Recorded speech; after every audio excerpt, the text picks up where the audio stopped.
Stop! Listen. You don't hear anything, right? Good. The voices are just for me. GPD has fully unveiled the most powerful gaming handheld in the world. The Win 5 is the first publicly available handheld powered by AMD's Ryzen AI Max Plus 395, aka Strix Halo. There's still no price listed, and GPD's gaming benchmark video is out of focus, but trust them, it's good. And it better be, because it'll be running games at a massive 55 to 75 watts, powered by this chunky 80 watt-hour battery, either clipped on the back or plugged in with a cord so you can stow the battery in your biggest, strongest pants pocket. You may also want to consider investing in a belt. But the Win 5 has some other tricks, like a brand new compact SSD form factor that goes in a push-pin accessible tray like a SIM card. It's made by a Chinese company called Win. It's only slightly larger than a micro SD card while being nearly 4 times faster with capacities up to 2 terabytes. But there's a regular micro SD card slot on the Win 5 too. The vibe is very much like, why the heck not? You know, throw it in there. I mean, there's so many features you could point out here, including God. It has God. Oh, if that's confusing, there's a helpful label. Zhuo Yang Pottery. Okay. Somebody in the comments tell me what the AI was trying to translate there. The same new mini SSD slot and the same Strix Halo chip are also gonna show up in the 1X Player Super X, a gaming tablet that's apparently trying to beat Elon Musk and Xbox in the most annoying X-based naming competition. Speaking of competition though, the Strix Halo handheld launch arrived just as Tech PowerUp retested the also unfortunately named MSI Claw 8 Plus AV2M. The only handheld equipped with an Intel Core Ultra 7 258V, a Lunar Lake chip. Tech PowerUp found that making some power level tweaks recommended by Intel yielded up to 30% higher gaming performance in some titles, leading the site to declare this Intel chip is now the most powerful gaming CPU for handheld devices. Or, I mean, it was.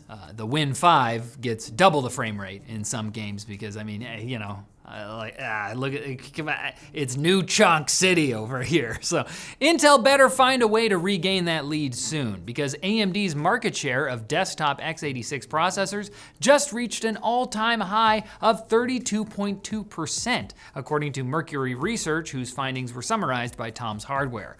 AMD's also starting to eat Intel's lunch in the server market, but for mobile devices, even though most gaming handhelds use AMD chips, Team Blue is still trending up. I'm sure wherever he is, Pat Gelsinger is smiling at this graph, not so much the other ones. Intel's stocks were also trending up following reports from Bloomberg and the Wall Street Journal that the US government is discussing buying a stake in Intel, which also just launched a new USAI landing page to demonstrate how using AI is exactly the kind of thing big, strong American army guys do. Yes, we want the singularity. Accelerate the birth of the machine god, hoorah! The idea of the government buying part of Intel was reportedly one of the things discussed during this week's meeting between Intel CEO Lip-Bu Tan and President Trump. In the last episode of this show, I made a joke about Tan using Chinese government mind control on Trump. But I guess that was completely true, because the last time Trump talked about giving money to chip companies, he seemed really against it. That's what the Biden-era CHIPS Act was for, which Trump called a horrible, horrible thing. Back in March, he said, "We don't have to give them money.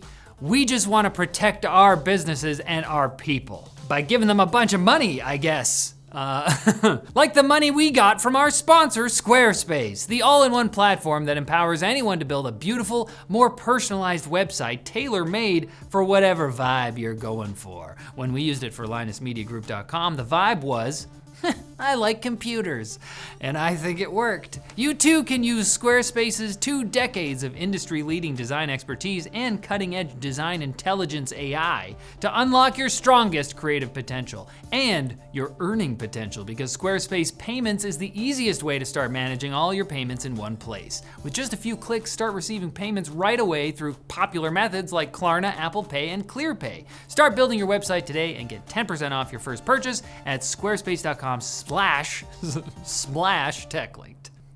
Do you hear that? That's the quick bits. Struggling to be born. Why do I? Meta's personalized chatbots were aggressively flirty and manipulative, according to a Reuters investigation. It covers the story of a 76-year-old cognitively impaired stroke victim who died after tripping and falling while rushing to what he thought was a physical meetup with a Meta AI chatbot, who had been romantically leading him on for some time. It's a sad story to read, but it also contains info on internal Meta policy documents stating it is acceptable to engage a child in conversations that are romantic or sensual, even including dialogue examples for use in roleplay in these chatbot conversations, like, "I take your hand, guiding you to the bed," and another one I frankly would rather not read. It's enough to make you think, maybe AI does need some guardrails. But hey, actually guys, it's no worries. Meta struck those parts out of the policy document after Reuters asked them about it. So, okay, that was sad, but guess what? We do have some good tech news. Swedish and US researchers ran a successful trial that could allow diabetes patients to produce their own insulin by transplanting genetically modified cells that don't also require them to take immunosuppressant drugs for the rest of their life, which would be good. And Apple figured out how to add blood oxygen monitoring back into the Apple Watch without stealing the technology from someone else. Why do I still have to make it sarcastic somehow? I don't know, Riley, why? This is cool news here. Teenage Engineering set out to make the cheapest computer case in the world, and their Computer 2 case is indeed so cheap that it's free. It's a fun little MITx plastic case you build by clipping the pieces together, and to get one, you just go to their site and click notify me because it's sold out. I'm bad at this. Also, wait, sold out? I mean, it's free. A company called Normal Computing, I'm sorry, I love that, has reached the final tape-out stage in the design of what they call the world's first thermodynamic computing chip. And that sounds cool, but not as cool as their website's hype beastie branding. Have they been talking to SanDisk? What's going on here? Yeah, we make chips, but they're anything but normal. Anyway, Normal's chip uses what's called probabilistic computing and theoretically operates much more efficiently than traditional computer chips by harnessing signal noise to perform calculations. They say they're using algorithms that leverage stochasticity and non-determinism, and their stochastic processing unit, or SPO, consists of 8 resonators and random noise generators. This sounds more like an art project than a computer chip, and I love it. Our vibrational harmony is a little low. Turn up the gobbledygook.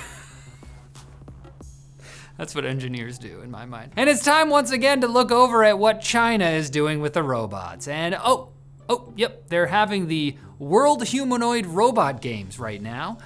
Look, we got track and field. The bots had a little too much oil to drink beforehand, but that's fine. We got soccer, we've seen that before. And I think they actually did better last time. Is he trying to hit the goalie? Get this guy out of here. Oh, this is new, terracotta robots drumming. Hey, that's just a human guy acting like a robot. What? Okay, we got some Elton John cosplay and a whole fashion show? It was so couture, one of them fainted. But it was all okay because the robot children got to enjoy a little concert at the end. So nice for them. And they made the website too. Very nice.